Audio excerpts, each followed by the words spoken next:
Olá, queridos! Vamos continuando aqui a nossa jornada com as 50 lições que eu aprendi no livro de Gênesis. Hoje falando sobre a 12ª lição. Abraão é uma figura de destaque, tanto no Antigo Testamento quanto no Novo Testamento. No livro de Gênesis, a vida dele ocupa 12 capítulos. Ele é chamado de amigo de Deus 3 vezes na Bíblia, é chamado de pai de todos aqueles que acreditam e é considerado como uma pessoa de destaque também na fundação de 3 religiões importantes nos nossos dias: judaísmo, islamismo e cristianismo.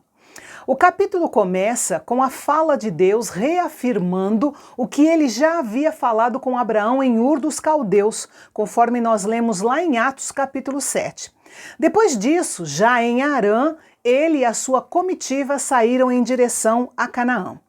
Tempos depois, houve um período de fome na terra e Abraão decidiu ir para o Egito para comprar comida. E foi no Egito que aconteceu o primeiro teste da sua fé. Lendo a sequência da história, parece que a decisão de Abraão de ir para o Egito não foi boa.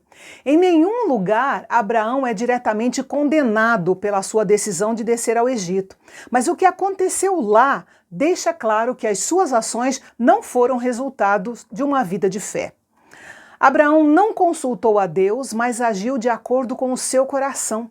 Até onde nós sabemos, nenhum altar foi construído no Egito e nem o nome do Senhor foi invocado ali. O fato é que ele teve medo de ser morto pelos egípcios ao verem como a sua esposa era bonita.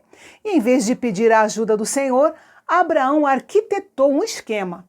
Ele e Sara diriam que ela era sua irmã. E aqui nós temos uma meia verdade e uma mentira completa. Meia verdade porque eles tinham de fato o mesmo pai e por isso eles eram meio-irmãos, conforme nós lemos em Gênesis 20 e versículo 12.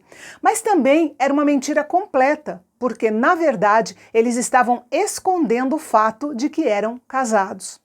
Diante dessa situação, nos parece que Deus queria que Abraão ficasse em Canaã, mesmo com a fome, porque onde Deus guia, ele provê, certo? Abraão precisou então escolher, ou ele ficaria em Canaã, confiando que Deus iria prover o necessário, ou ele sairia de lá, confiando nos egípcios para prover o alimento para eles. Bem, ele fez o que a maioria de nós faz em momentos de dificuldade. Abraão confiou na previsão do homem e partiu para o Egito. E essa mudança de atitude o levou a uma outra falha, que foi contar a tal da meia verdade.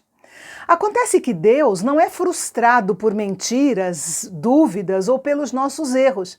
Ele havia feito promessas a Abraão e, embora Abraão tenha falhado, Deus entrou em cena para proteger Sara, Abraão e a promessa que havia feito para ele.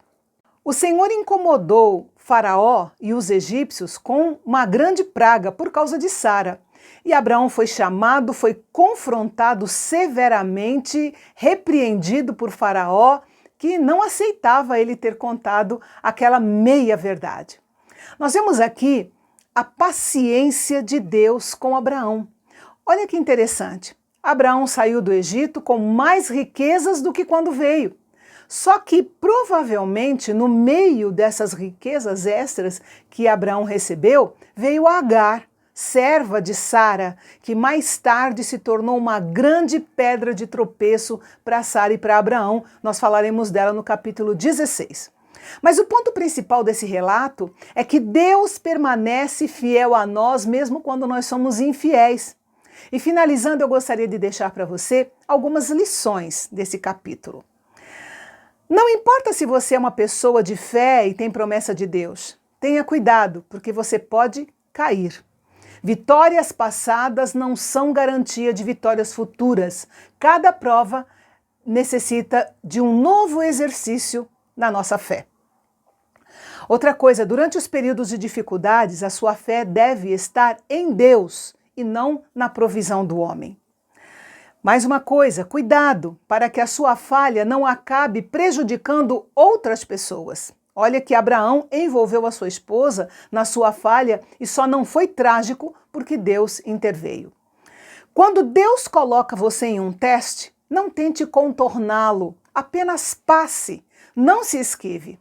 Abraão passou da vida de fé ao fracasso, mas felizmente agora estava de volta à sua vida de fé. Mas a jornada dele com Deus estava apenas começando. Amanhã nós veremos o novo desafio de Abraão e eu espero você. Até lá!